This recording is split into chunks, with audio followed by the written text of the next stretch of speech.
Alright guys, that's Kremp again, so I hope you're doing well and enjoying your day so far. Pred absolutely having his moments last night in Money 8, but many of these moments were no doubt with the AR in the game. The AIM's the weapon that the ARs have been using, and of course he's been primarily on the JACKAL in recent times, but based on the recent JACKAL nerfs and the GAs that have come through, the AR is now more viable, and it has raised questions as to potential role changes within the OpTic camp and whether that is something to consider. Pred's playstyle can work, and seemingly does work as of today, on the AR in this game. Is that something that OpTic should think about should it be necessary for their roster? Very much interested in your thoughts in the comments. Hit the like button if you enjoy. Subscribe if you're new as always. I greatly appreciate it. Lots of drama last night. Did want to start here, which I thought was pretty comedy. So yesterday, Bounty and Dealership were removed from the ranked play modes, which of course makes sense. There was a lot of controversy really when the ranked play mode was updated to get rid of all the JACKAL attachments to effectively copy what the pros are playing. So they went as far to copy all the pro GAs to large parts, but yet we were still playing Bounty and Dealership, two maps the pros certainly do not play. So there was some debate on that. They've now got rid of those. I think Dealership is not impossible to be viable. Of course, they wanted to try it out. The pros might try it out. Obviously, many of us would be hopeful that by the time they potentially could add it for the Major 3 cycle, it simply won't be relevant because there'll be another better map, you know, with any luck. Arsenal, Frequency, something else from BO4, I would say, arrives into the game. I'd like to see Gridlock back as well. And, you know, those maps, because they were boots on the ground designs for BO4, they could work on this game as well. I'd love to see a map like Stronghold back from Black Ops 3, another BO3 mention. I think Fringe would be interesting, but I'm not sure. It would take some adaptation, right? The way that Fringe was designed, and, you know, the train tracks, like, I don't know how that's going to work with no wall running, stuff like this. So, a map like Stronghold for me from BO3, that would be perfect. It wouldn't take much adaptation. There was the wall run bit on the far side of the map to get up into the top window, but you could add, like, just a little ramp there or something, I don't know. Like, that's pretty much all you'd need, and like a ladder to get to top bedroom. Apart from that, it would be pretty much fine as a map, I think, Stronghold from BO3. But if you don't want to take any risk and you're a direct developer, just bring back a BO4 map. Gridlock, Arsenal, Frequency, Seaside, whatever. Done it with Hacienda. Why not do it again? That's my take. Instead of doing this. And I'm not joking, by the way. This is actually a real map. It's called Bullet, and it is a bullet. Well, it's on a bullet train, presumably. And actually, I think we do have some images of this as well. Maybe I'll just go and find them real quick. So here we go. 2v2 or 6v6 strike map called Bullet. And it's just basically a dead straight line on a... And look, there is some cover, and I don't know, maybe this is going to be a fun map, but it's gonna be like a tug of war. Do you know what I mean? I'm so confused.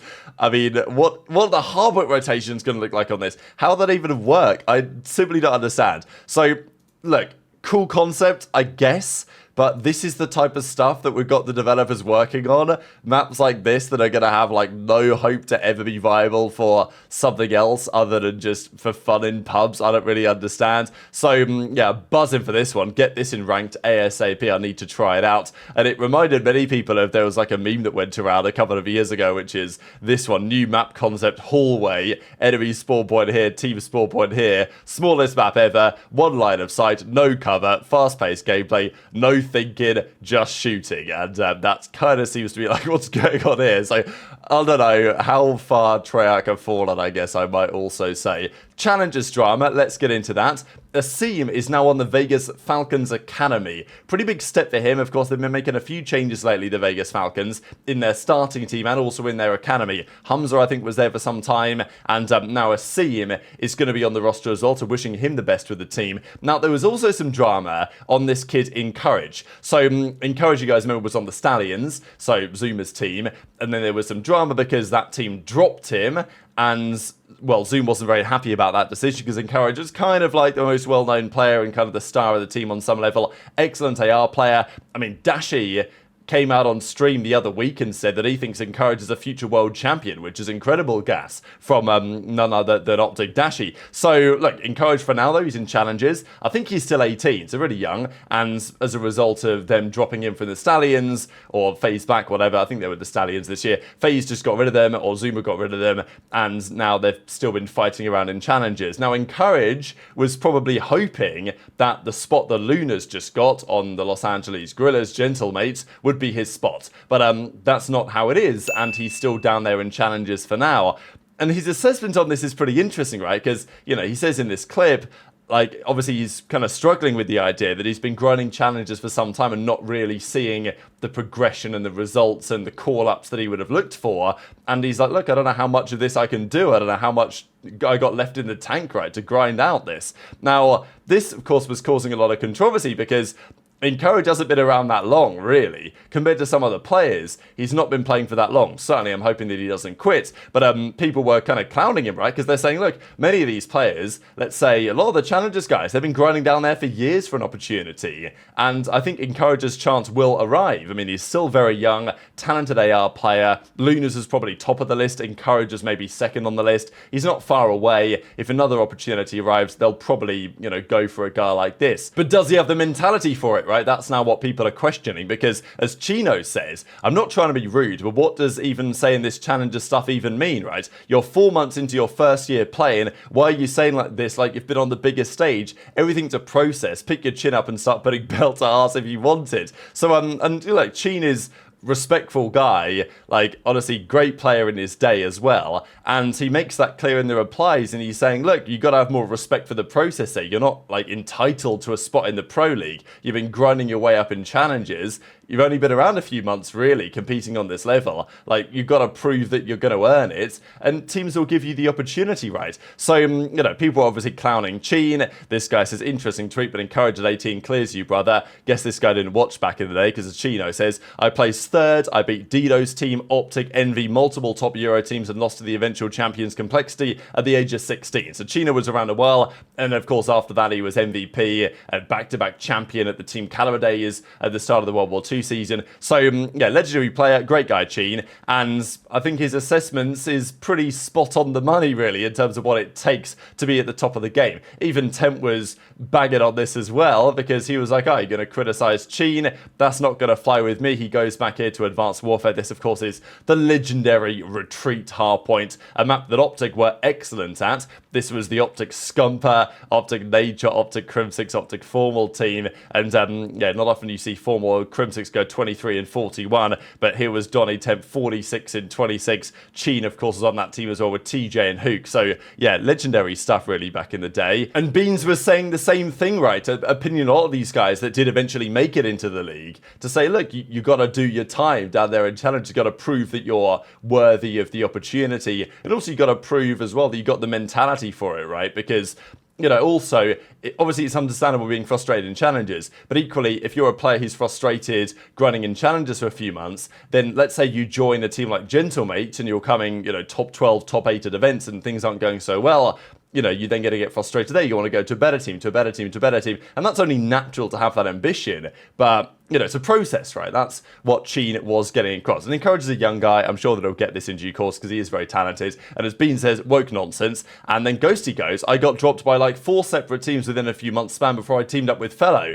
And that was kind of Ghosty's opportunity. Teamed up with Fellow, became somewhat notable. They won a Challengers event, I think, in Boston. And then Ghosty got picked up by OpTic, right? So that's how it went. I mean, Ghosty is now considered an absolute staple of the league, one of the very best players on one of the best teams in the game. Not a champion yet, but has been very close to it on a few occasions. And Ghosty was going through the ringer in challenges for some time, and even as Bean says, you know, Encourage on some level had it easy because he's over there in the state. At least he can get picked up with no difficulties. As Ghosty says, oh yeah, sorry, Mr. UK player, you are actually the #1 candidate, but we can't be bothered with the visa stuff, so good luck with another team. So, you know, that's just my perspective on it anyway. We've got plenty else to discuss though, certainly on this Pred thing.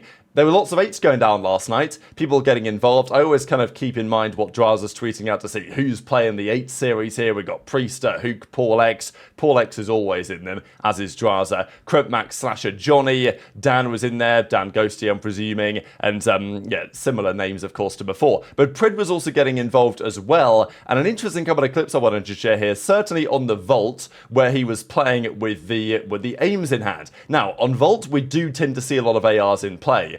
But I think the point that people were taking away from this clip is that it's clear that Pred can do it with the AR. I actually think that in the same way that when Scump was a player, whenever Scump picked an AR up off the ground, he would like always go on a 5 spree because the playstyle that Scump had was maybe most effective with an SMG, as in he would be more impactful for the team on that role.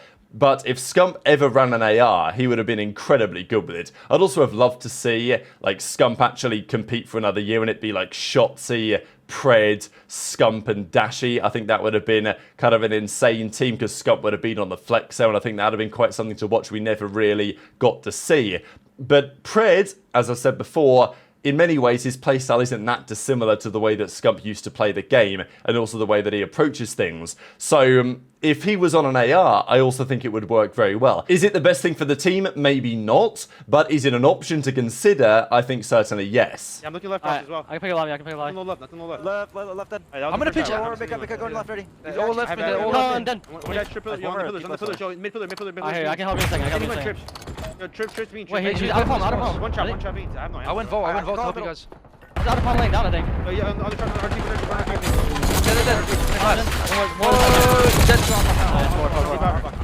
I can block up my spawn. Oh no, I spawn on me, boys. Bump me back, Yeah, you're good. I'm trying to get to you. I'm pitching left, bro. I'm pitching left. Shut up. One shot, I need help. They're gonna reflip. They're gonna Turn around. Top bar. I'm a push. I can help you, Tom. Shout out. I send your voice. I carry mid. Oh, this fucking shit. One could be mid. 100% mid. Line on me. Open. One shot. Where'd he go? Someone get an out, man. Is he top heart? I'm gonna take him hostage. Stay alive. I'm planning. I'll wait for him, I'll wait. I can take him hostage. Just wait. I'll watch out. You fucking pussy! Wait, lay down backwards.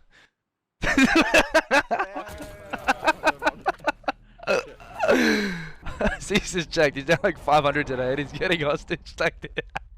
Like 500? He's lost 5 series in a row. Oh, let's go.